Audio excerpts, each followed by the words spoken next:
พี่น้องสบายดีเด้อที่ติดตามเฮาอยู่รัสเซียพี่น้องเลยมื้อนี้ก็เป็นอากาศดีๆอีกมื้อหนึ่งพี่น้องเลยที่รัสเซียในช่วงนี้หิมะกำลังจะละลายและจะหมดหนาวไปแล้วพี่น้องเลยและตอนนี้ที่เฮายืนอยู่ก็คือว่าใจกลางเมืองมื้อนี้สิพาพี่น้องไปย่างลิ้นในเมืองมึงผู้คนบ้านเพิ่นในช่วงที่หิมะแบบหมดหนาวแบบนี้พี่น้องเลยที่เป็นอะไรที่คือกับฤดูหนาวเวลาที่ผ่านมาเห็นบ่พี่น้องเลยตอนมื้อนี้ก็เป็นมื้อที่ท้องฟ้าแจ่มใสพี่น้องเลยอากาศสดชื่นนี่คือเฮายืนอยู่นี่แหละนี่ลองย่างลิ้นพี่น้องเลยมือพักพรสถานที่ที่เฮายืนนี่ก็คือว่าเป็นบ่อนอีกบ่อนนึงที่สำคัญพี่น้องคือว่าวีรบุรุษของเพิ่นพี่น้องเอ้ยวีรบุรุษคนรัสเซียถือว่าเพิ่นจะได้มาจารึกอยู่นี่พี่น้องคือทางหน้าก็จะเป็นเปลวไฟพี่น้องเอ้ยเดี๋ยวสิถ่ายเบิ่งเมืองนี้พี่น้องОни ушли, их больше нет. В душе оставишь рваный след. Остановись, вот คือสถานที่ที่แบบบรรพบุรุษรัสเซียพี่น้องเอ้ยแล้วก็เมืองของเพิ่นประเทศรัสเซียพี่น้องนี่แต่สมัยเก่าก่อนพี่น้องการต่อสู้ยืดเยื้อยาวนานกว่าสิได้มีมือนี้พี่น้องเลยบอกว่าแต่อยู่ประเทศใดก็คือได้มีการต่อสู้เบิดพี่น้องเลยญาติสิงดินแดนผู้ใดชนะก็มีประวัติเป็นของตัวเองผู้ใดแพ้ล่ะก็เป็นคนบ่ดีว่าซั่นซะพี่น้องเลยนี่อันนี้คือว่าเป็นการที่เพิ่นผู้ปั้นจารึกพี่น้องเลยที่เราบุษนบ้านเพิ่น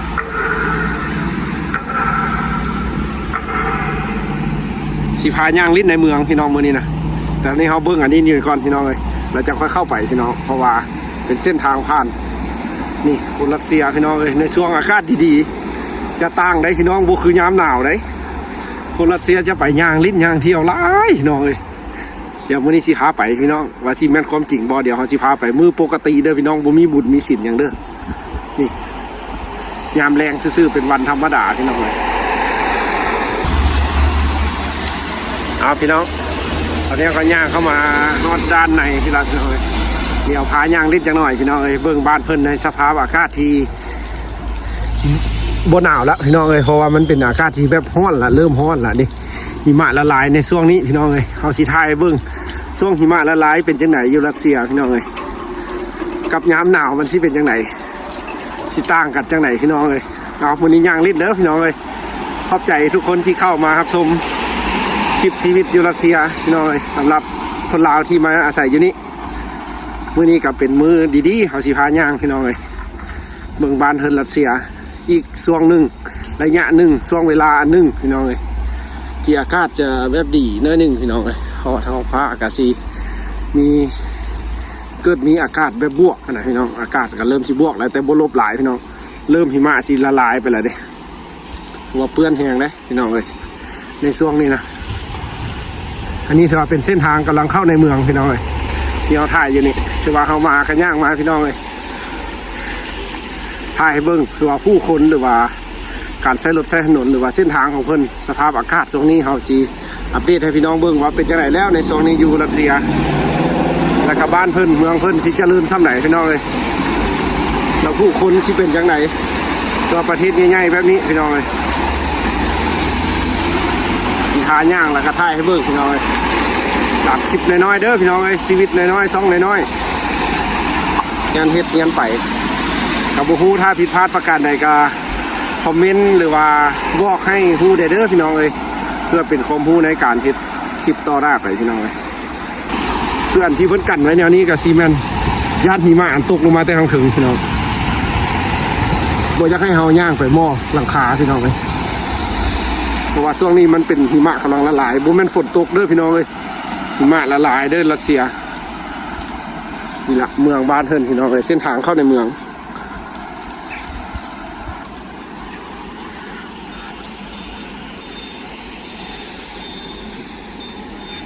เบิ่งอากาศดีๆพี่น้องสิเห็นสาวรัสเซียหลายบ่ลองเบิ่งเด้อมื้อนี้สิย่างเข้าไปอยู่ประมาณน้อยนึงพี่น้องเข้าไปไกลก็บ่ไหวเด้อันนี้ก็จะเป็นเส้นทางเข้าในเมืองพี่น้องอย่างลิ้นเด้อ เดี๋ยวถ่ายเบิ่งพี่น้องเลยนี่รัสเซียพี่น้องมันซาดเพื่อนซานก็สิเป็นจะสิเลยพี่น้องคนบ่ได้ตกแต่งข้างนอกปานใดเด้รัสเซียนะเส้นเข้าในเมืองเส้นทางพี่น้องเลยแล้วก็ยังมีเส้นรองอีกนี่น่าจะเป็นนักท่องเที่ยวไปจังจะสิเป็นนักท่องเที่ยวเมืองซานวาน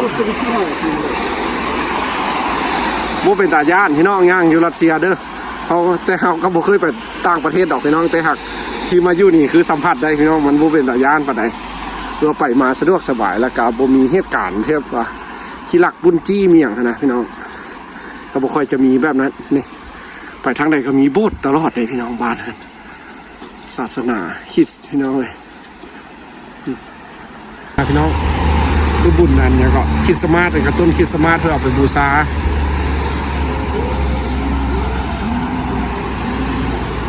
นี่แหละพี่น้องท้องฟ้าอากาศดีก็สิเป็นจังซี่แหละรัสเซียเนี่ย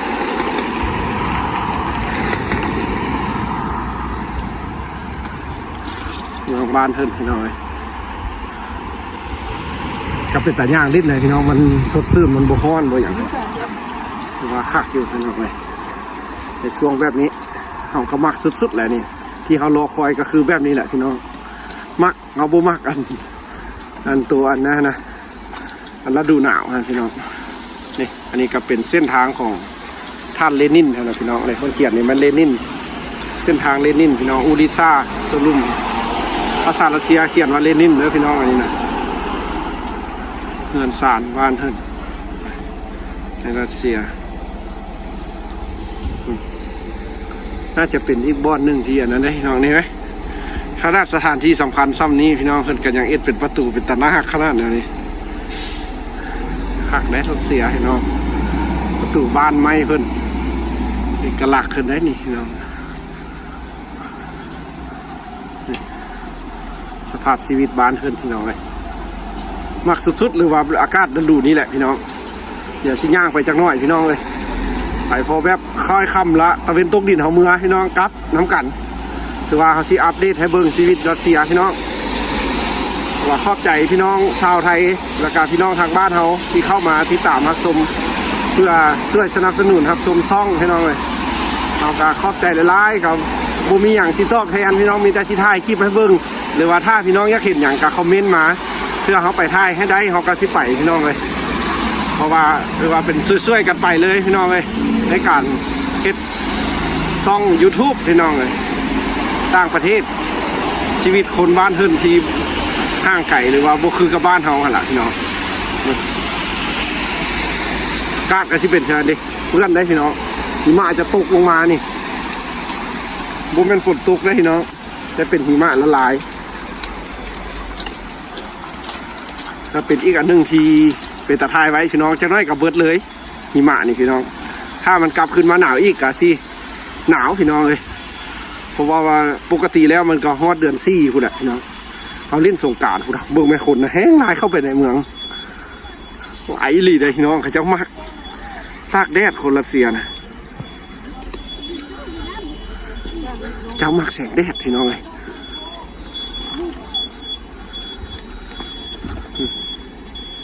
ขนาดวันธรรมดาได้พี่น้องถ้าเป็นบุญที่ข้าเจ้าสลองใส่วันใส่สนะของข้าเจ้าหันโป้แหงขนาดเดี๋ยวเขาสิมาถ่ายเบิ่งเรื่องมือนั้นเขาก็สิมาถ่ายให้ได้พี่น้องเลยสิขออาจารย์เลยขอผู้ปกครองที่อยู่นี่เขาสิมาขอเพิ่นมาถ่ายให้เบิ่งวันบุญวันเบียดื้อวันใส่สนะยุดสงครามโลกครั้งที่2พี่น้องเลยรัสเซียข้าเจ้าสลองใส่ย่างใหญ่เลยเมื่อคักบ่พี่น้องเลยเนี่ยมานั่งเล่นเป็นคู่ได้พี่น้องรัสเซียเมืองงามเนี่ยมีผู้เฒ่ามีเด็กน้อยเพราะว่าอากาศมันดีเนี่ยเลยเจ้ามักตากแดดพี่น้องเลยนั่งอยู่แดดไหนเจ้าอยากได้หิวดำนะพี่น้องคันข้าเจ้าว่าข้าเจ้าไปเที่ยวเมืองไทยก็ไปเที่ยวพัทยามาแล้วข้าเจ้าก็เอาผิวพันที่อันแบบข้าเจ้าผิวขาวเนาะไปตากแดดแล้วมันจะแดงนะมาโซกันมาเบิ้งเลยเนาะอยู่รัสเซีย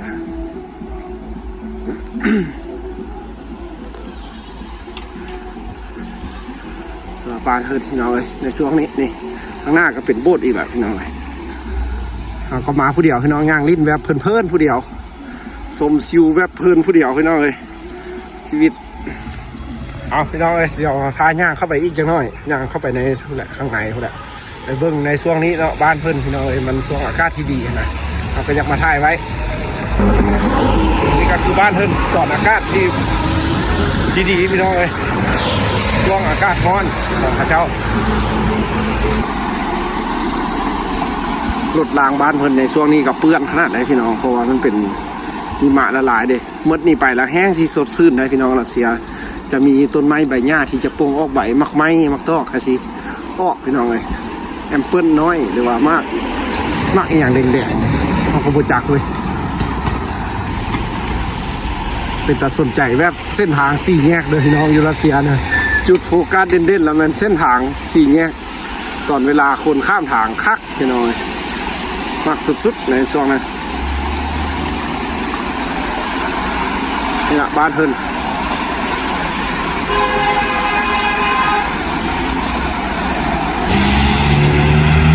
แยก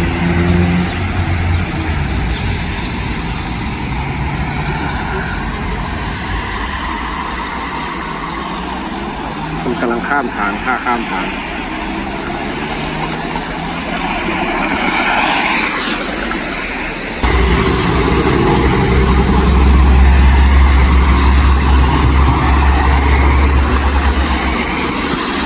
นี่ก็เป็นโบสถ์อีกอันหนึ่งน้อย4 แยกน้อยนี่ก็เป็นห้านอาหารบ้านเธอเด้อพี่น้องเลยหน้าตาก็ชิเป็นจะสิละมีเมนูบอกแต่เขาก็ไม่ได้เคยเข้าเครือดอกพี่น้องจะถ่ายเบิ่งซื่อๆเพราะว่าอาหารบ้านเพิ่นก็เป็นราคาที่แพงแล้วก็สูงเพราะว่าเงินเขามันบ่สามารถที่ไปซื้ออาหารบ้านเพิ่นกินได้พี่น้องเลยมีแต่ถ่ายให้เบิ่งพุละในอนาคตเทื่อว่ามีเงินมีคำก็สิได้มาลิ้นมากินอันบ่มีล่ะก็อยู่บ้านให้บ้านนาเขาคือเก่าพี่น้องเลยใช้ชีวิตตามฐานะผลถือว่าหลายพี่น้องเลยหลายคักมักสุดๆเขาก็ได้ในช่วงนี้มักทั้งว่าสภาพเพิ่นแล้วก็มักทั้งอากาศที่แบบมันอุ่นนะมันคักที่บ้านเพิ่นที่มันหนาวยาวนานแห้งพี่น้องรัสเซียนะ1 ปีแล้วมีฤดูร้อนแต่3-4 เดือนเท่านั้นพี่น้องเลยคือว่าฤดูหนาวลายก้อนฤดูร้อนพี่น้องเลยถือว่าบ้านเพิ่นที่พบเจอพี่น้องเลยคนรัสเซียเบื้องน้ำที่ไหลลงมาแต่หลังคาป่านฝนตกอยู่บ้านเขาน้องก็ได้ตรงไงนี่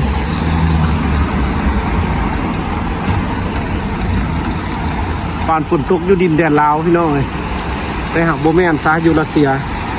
มันคือในช่วงที่อากาศร้อนและหิมะละลาย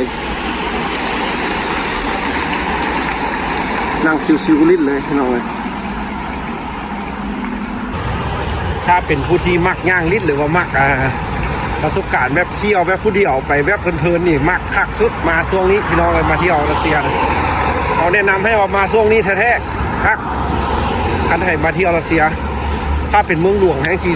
ซีคักพี่น้องเลยเพราะว่าผู้คนก็สิหลายตอนนี้พี่น้องเลยว่าเป็นอากาศที่แบบสดชื่นนะที่คนรัสเซียเขาเจ้ารอคอยขนาดไหนพี่น้องเขาเจ้าฝันแบบว่าจะตากแดดอย่างนั้นหายากได้ที่จะมีแดดพี่น้องแล้วก็นานค่ำอีกนานค่ำนานมืดอยู่รัสเซียถ้าเป็นฤดูร้อนพี่น้องว่ากลางคืนนี่จะน้อยสุดจะ2 ชั่วโมง3 ชั่วโมงเท่านั้นพี่น้องที่เขาโฟกัสคือ4 แยกบอกมีอย่างนี้นะพี่น้องคนข้ามทางนี่คือว่าเป็นที่เขามักขนาดแล้วก็อยากให้พี่น้องเห็นนำว่าคนรัสเซียแล้วมันเขาเจ้ามักฤดูร้อนนะพี่น้องเลยช่วงหนาวแล้วบุค่อยจะเห็นเงียบเหงาพี่น้องเลยถ้าเป็นฤดูหนาวคันมาเที่ยวนี่คือที่เป็นโรคซึมเศร้านี่แหละพี่น้องเลยแต่ถ้าเป็นฤดูร้อนแล้วมาเที่ยวคักพี่น้องแต่ละสถานที่มันจะคักพี่น้องเลยมันจะสะดวกเลย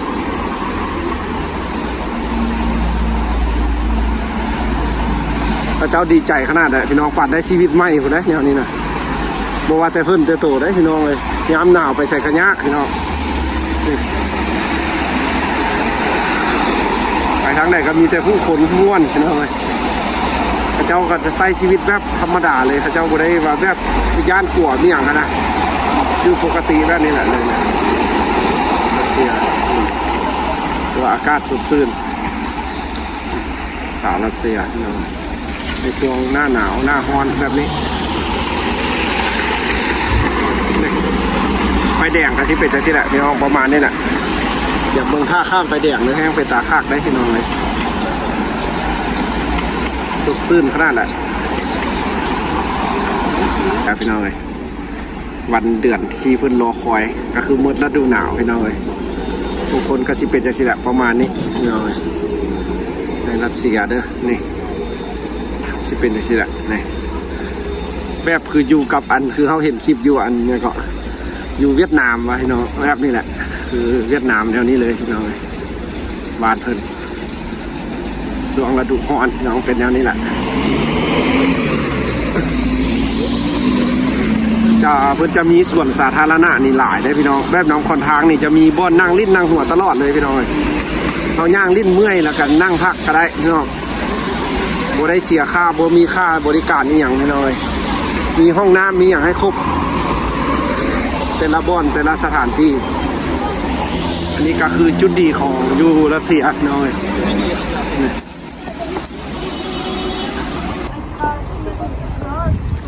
ถ้าเข้าห้องน้ำสาธารณะห้องน้ำสาธารณะให้หน่อยที่บ้านเพิ่นก็มีให้ได้ให้น้องเพราะว่าสิเข้าจังได๋มีแต่ผู้สาวให้น้องแต่ผู้สาวท่าลิ้นอยู่สาวน้อยรัสเซียบ้านเพิ่นพี่น้อยรัสเซียเมืองหนาวเอาเข้าห้องน้ำแล้วเราก็สีพาพี่น้องย่างลิ้นอีกน้อยหนึ่งพี่น้องเลยหรือว่าบ้านเพิ่นกับมีห้องน้ำสาธารณะแบบเข้าแบบบ่ได้เสียเงินเสียอย่างครับพี่น้องนี่บ้านเพิ่นรัสเซียคนละวันย่างลิ้นขนาดไหนพี่น้องว่าผู้คนหลายพี่น้อง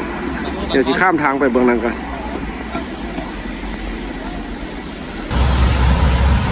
พี่น้องคลิปนี้เขาก็สิจบไปซ้ำนี้พี่น้องเลยลาไว้มือหน้าเดี๋ยวจะค่อยมาย่างเล่นอีกพี่น้องเพราะว่ามันก็คลายคำลงแรงละพี่น้องเลยไปเจอกันใหม่เทื่อหน้าพี่น้องคลิปต่อไปว่าเราที่พาพี่น้องไปใส่อันนี้ก็คือว่าเขามาย่างลิ้นอยู่รัสเซียพี่น้องเลยนี่เป็นยามช่วงเวลาที่เขาพักเฮียนหรือว่าเลิกเฮียนยามแรงพี่น้องแล้วกลับมาย่างลิ้นถ่ายคลิปให้เบิ่งชีวิตอยู่รัสเซียเป็นจังไดในช่วงนี้ก็ถือว่าเป็นช่วงที่หิมะกำลังละลายนะครับที่เข้าหน้าร้อนของรัสเซียแล้วพี่น้องเลยอากาศก็สิสดชื่นแด่ผู้คนก็สิมาย่างลิ้นหลายพี่น้องเลยจะมีผู้แซ่ผู้สาวผู้บ่าวผู้แถวถ้าใครสิเข้ามาเที่ยวเขาแนะนำให้มาในเดือนนี้เดือนหน้าพี่น้องเลยเพราะว่ารัสเซียจะมีอากาศที่สดชื่นพี่น้องเลยแล้วกับผู้คนที่ไปย่างลิ้นย่างหัวหลายพี่น้องเลยอีกหนึ่งกับผู้เป็นตาย่านอย่างพี่น้องกับเป็นตาหน้าเที่ยว